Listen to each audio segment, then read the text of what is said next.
My name is Paul Lindemann. I'm out of Valley City, North Dakota. I'm a fourth generation pilot, and today at Jamestown I brought the Stearman that my brother and I owned together, and we bought the thing. Let's see, it was a Red Baron airplane, meaning the Red Baron Pizza Company, based out of Marshall, Minnesota.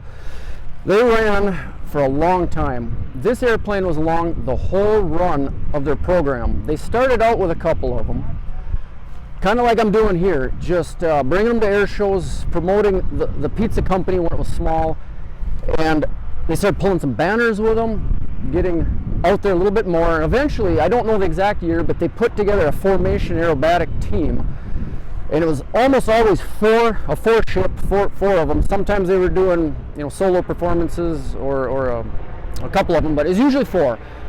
So they ran up to 2007 was their last season, and they just decided to do something else. They had an auction. They sold at that auction in 2007. They sold 3 of them airworthy, fly them and go. This one was a project that we bought. It was in pieces, and I guess you could say we bought the cheap one and hauled it out of there. It was just a fuselage on wheels, and just boxes and boxes of parts and things, and just you name it. It was a semi-trailer load of Stearman parts. Finally, it sat around the shop because I had other projects. I had a pit special that I was restoring and had to get that going first, and then this was the next year. So I got it flying in 2014, July, something like that, summer.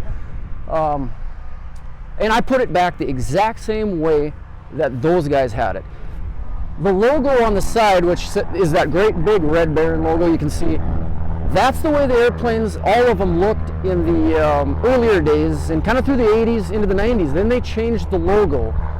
The paint scheme was always the same, but they went to a big, it's actually what's on the vertical fin. It's their trademark logo. You walk into the grocery store and that's what's on the box of pizza nowadays.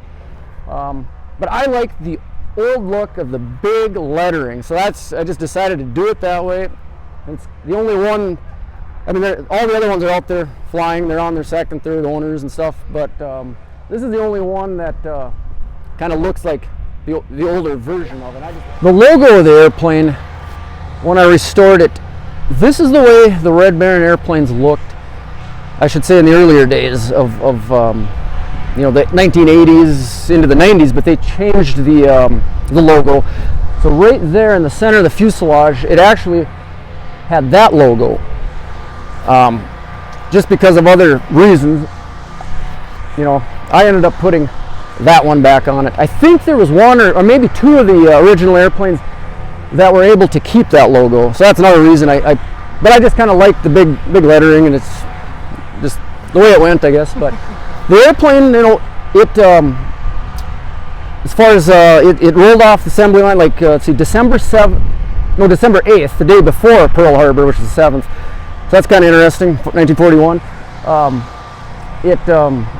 After the war, it was a sprayer, crop duster, which almost all Stearmans, it's almost hard to find one that wasn't cut up or had a hopper in it for a sprayer.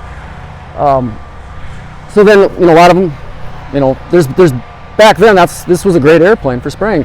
Eventually, they started building better and better stuff. This thing just wasn't the perfect fit anymore. So then a lot of people are putting them back to this. This is the way it should be.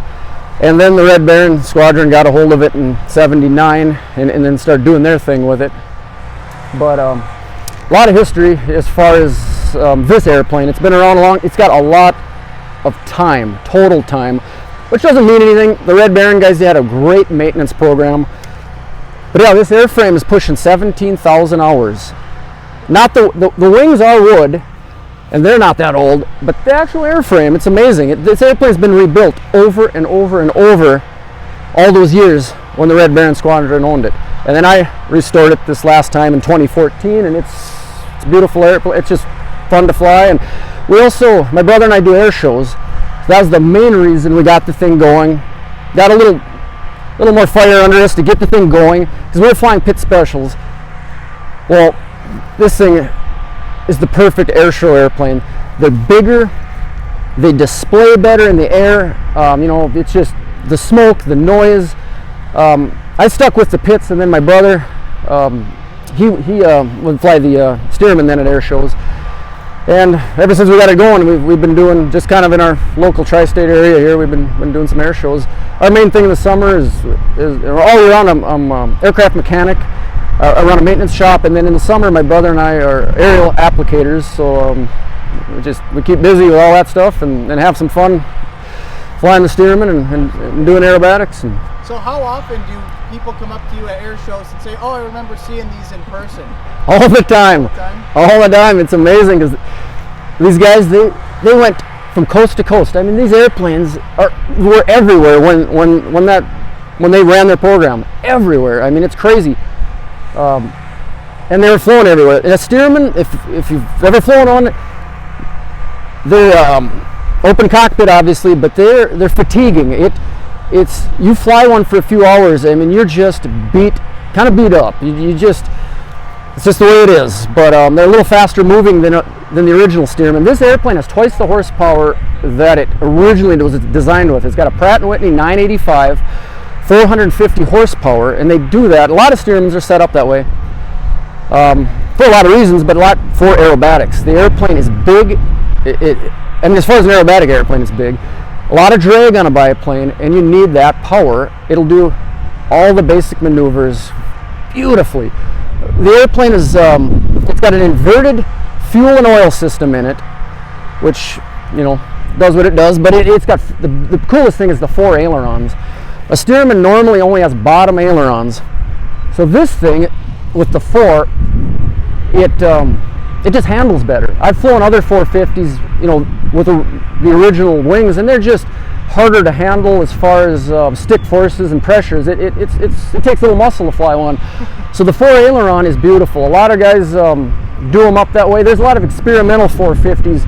They'll put even bigger ailerons on, but this is still a standard category airplane, and it's just kind of cool that there's reasons that the Red Baron guys needed that.